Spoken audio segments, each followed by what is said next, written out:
आज हम लोग बीपीएससी में जितने भी मैथ के क्वेश्चन इंपॉर्टेंट पूछे गए हैं उन सभी टॉपिक को देखेंगे दोस्तों। तो देख सकते हैं आप यहाँ पे अभी तक सबसे ज़्यादा जो क्वेश्चन पूछे गए हैं टॉपिक वाइज अगर मैं बात करूँ तो नंबर सिस्टम एक बहुत ही इंपॉर्टेंट टॉपिक हो गया है। जैसा आप देख रहे होंगे यहाँ पे 63 में भी 2 क्वेश्चन पूछे गए थे, 64 में भी 2 क्वेश्चन, 65 जो बीपीएससी हुआ था प्रीलिम्स उसमें 2 क्वेश्चन पूछे गए थे। मतलब इससे लगातार क्वेश्चन बन रहे हैं। यहाँ भी देखो 66 में 4 क्वेश्चन पूछ लिए गए थे इससे नंबर सिस्टम से, और फिर 67 का जो री एग्जाम हुआ था उसमें भी 2 क्वेश्चन थे। तो आप यहाँ पे देख सकते हो कि नंबर सिस्टम एक बहुत ही ज़्यादा इंपॉर्टेंट टॉपिक है जिससे रेगुलर क्वेश्चन पूछे जा रहे हैं। फिर उसके अलावा अगर मैं बात करूँ तो उसके बाद जो सबसे ज़्यादा इंपॉर्टेंट टॉपिक है वो है आपका time and walk. Time and walk से क्वेश्चन पूछे जा रहे हैं। इसमें आप एक ट्रेन बेस्ड वाला भी क्वेश्चन देखते होंगे जो कि 67 में भी पूछा गया था, है ना। तो एक ट्रेन बेस्ड भी क्वेश्चन रहता है। टाइम एंड वॉक से बहुत इंपॉर्टेंट है। 4 क्वेश्चन इस बार पूछे गए थे।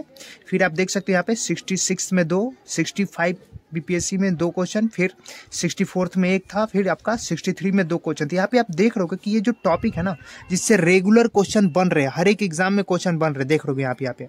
तो इसलिए टॉपिक बहुत इंपॉर्टेंट हो जाता है। ठीक वैसे ही आप जितने भी टॉपिक देखो जिससे रेगुलर क्वेश्चन हो रहे हैं, जैसे आप परसेंटेज को देख सकते हो जिससे आप रेगुलर एक ना एक क्वेश्चन देख ही रहे होगे। एक क्वेश्चन तो रहता ही है मिनिमम, फिर आपके अलावा उससे कभी बढ़ सकता है घट सकता है। जैसे आप देख सकते हो 63 में परसेंटेज से 4 क्वेश्चन थे, उसके बाद एक।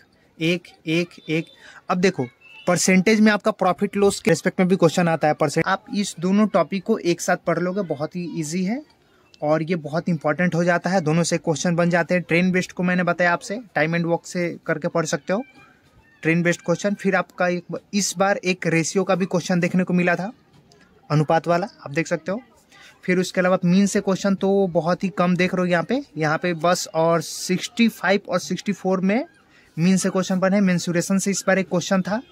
समचतुर्भुज वाला आपने देखा होगा एक क्वेश्चन था इस बार, ऐसे करके। ये थोड़ा सा मैंने गलती कर दी, ऐसे करके ना, जिसके चारों तरफ के भुजा जो होते हैं वो समान होते हैं, वही समचतुर्भुज होता है। ऐसे करके क्वेश्चन था, परिमाप निकालना था उसका एक।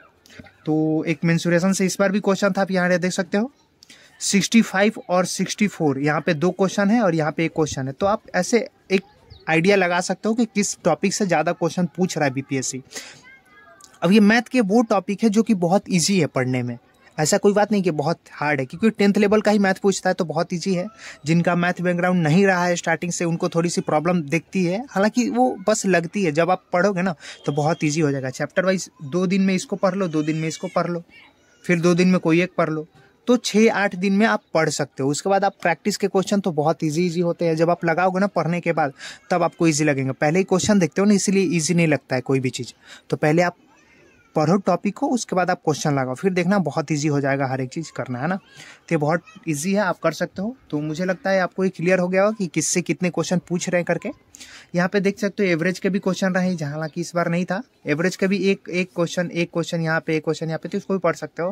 हालांकि आप इसमें देख लो कौन से ज़्यादा आपके लिए फेवरेबल है, वो भी कर सकते हो। फिर भी आपको मैंने बता दिया number system, time and walk, equation से भी एक क्वेश्चन इधर के साइड रहे थे, 3 और 2 क्वेश्चन बने थे 65 और 64 में। फिर आप यहाँ पे ट्रेन से क्वेश्चन फिक्स आपको दिखता ही है हमेशा। प्रॉफिट लॉस के कंपेयर करके भी आपका परसेंटेज से क्वेश्चन पूछता है, परसेंटेज भी हमेशा आपको दिखता होगा 1-2 करके, तो परसेंटेज को भी पढ़ सकते हो, है ना। तो ये 4 जो टॉपिक है जो आपसे रेगुलर देख रहे हो आप। फिर उसके अलावा और जो टॉपिक है वो ब्रेक करके पूछता है, कभी पूछा कभी नहीं पूछा, नहीं पूछा, हालांकि फिर भी अच्छा पूछता है। तो ये बहुत छोटे छोटे टॉपिक है जो आपको पढ़ लेने, सेलेक्टिव है बहुत, है ना। तो आप इन टॉपिक को पढ़ के आप अपना एक स्कोर जो है वो, अभी आप देख रहे हो कंपटीशन कितना बढ़ गया, तो ये 10 क्वेश्चन भी आपको कहीं ना कहीं बहुत बेनिफिट ला सकते हैं और रैंक बनाने में, है ना, जो कि आपका कट ऑफ क्वालिफाई करवाने में बहुत हेल्प कर सकते हैं। तो जिन दोस्तों का अगर मैथ बैकग्राउंड नहीं है तो उनको तो ये डेफिनेटली हेल्प करेगा ही करेगा, और जिनका मैथ बैकग्राउंड पहले से था वो भी इस चीज़ को देखकर अपना मतलब एक स्ट्रैटेजी वाइज कर सकते हैं ना। तो दोस्तों अच्छा लगे तो प्लीज़ वीडियो को लाइक करिएगा। Thank you.